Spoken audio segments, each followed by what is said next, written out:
Salut, salut.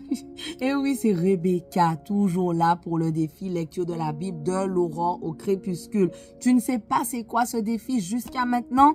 On lit la Bible de la Genèse à l'Apocalypse, donc du début à la fin, 10 minutes tous les jours. Donc tu peux nous rejoindre là, on est dans Job. Si tu as raté des passages, tu peux rattraper ton retard. Toutes les vidéos sont disponibles, mais en tout cas, reste jusqu'à la fin et rejoins-nous. Merci Seigneur parce que vraiment ta parole, elle est vivante, ta parole, elle est vraie, elle est puissante. Merci parce que tu nous parles à chacun chaque jour. Merci parce que tu nous aides à comprendre le passage du jour et merci pour tous ceux qui sont avec moi. Tu les bénis au nom de Jésus. Amen. Alors on continue, Job 32. Comme Job persistait à se considérer innocent, ces trois hommes cessèrent de lui répondre. Alors Elihu, fils de Barakéel, de Boaz et du groupe familial de Ram fut pris d'une grande indignation. Il se mit en colère contre Job parce que celui-ci se disait plus juste que Dieu. Il était aussi en colère contre ses trois amis parce qu'ils n'avaient pas trouvé comment lui répondre et qu'ils avaient ainsi condamné Dieu. Elihu avait attendu avant de s'adresser à Job parce que les trois amis étaient plus âgés que lui. Mais lorsqu'Elihu s'aperçut qu'il n'avait plus rien à lui répondre, il se mit en colère. Elihu, fils de Barakéel de Boaz, prit donc la parole et dit: moi, je suis jeune, vous êtes âgés. C'est pourquoi j'ai eu peur. Oui, j'ai craint de vous exposer ce que je sais. Je me disais, ceux qui ont un âge avancé sauront parler, l'expérience de l'âge fera connaître la sagesse. Mais en réalité, en l'homme, c'est l'esprit, l'inspiration du Tout-Puissant qui lui donne l'intelligence.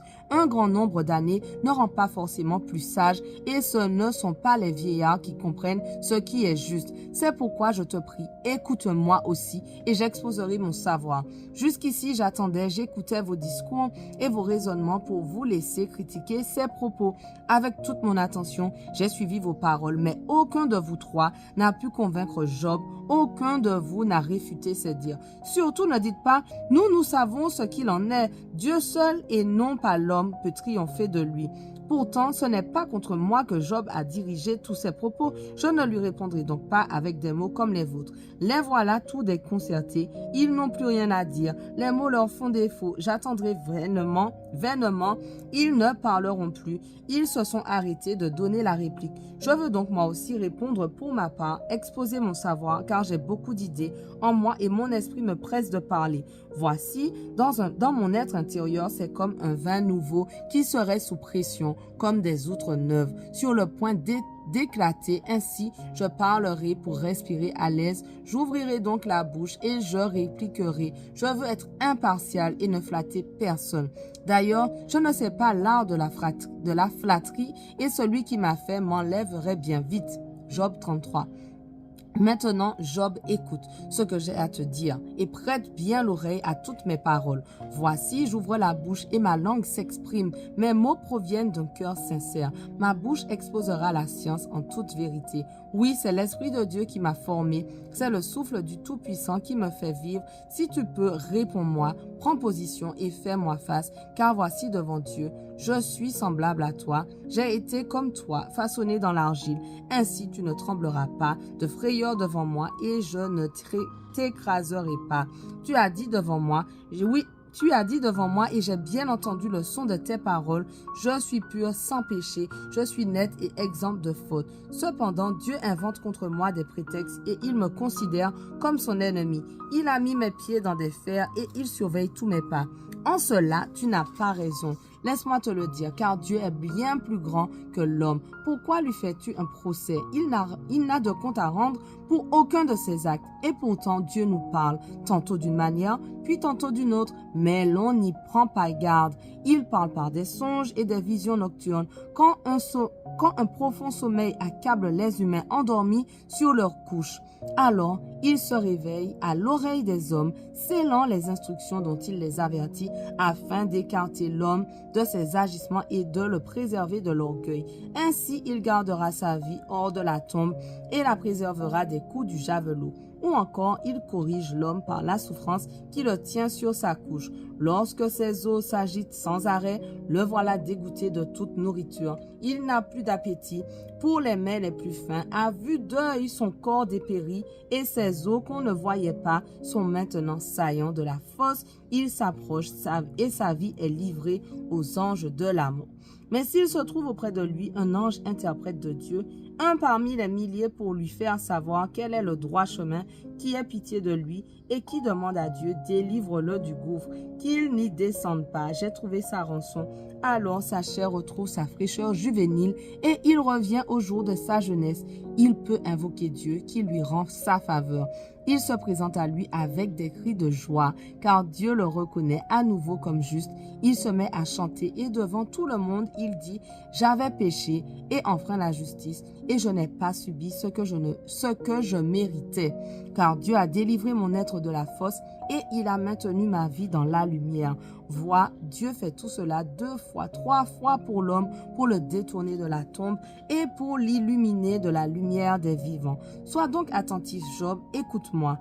Tais-toi, que je puisse parler. Toutefois, si tu as quelque chose à répondre, dis-le, réplique-moi, car je serai heureux de te donner raison. Si tu n'as rien à dire, alors écoute-moi, tais-toi et je t'apprendrai la sagesse. Job 34. Élihu poursuivit son discours. Ô vous qui êtes sages, écoutez mes paroles, et vous, gens de science, prêtez votre attention, car l'oreille discerne la valeur des paroles, comme le palais juge du goût des aliments. Examinons ensemble pour nous ce qui est juste et cherchons entre nous ce qui est bien.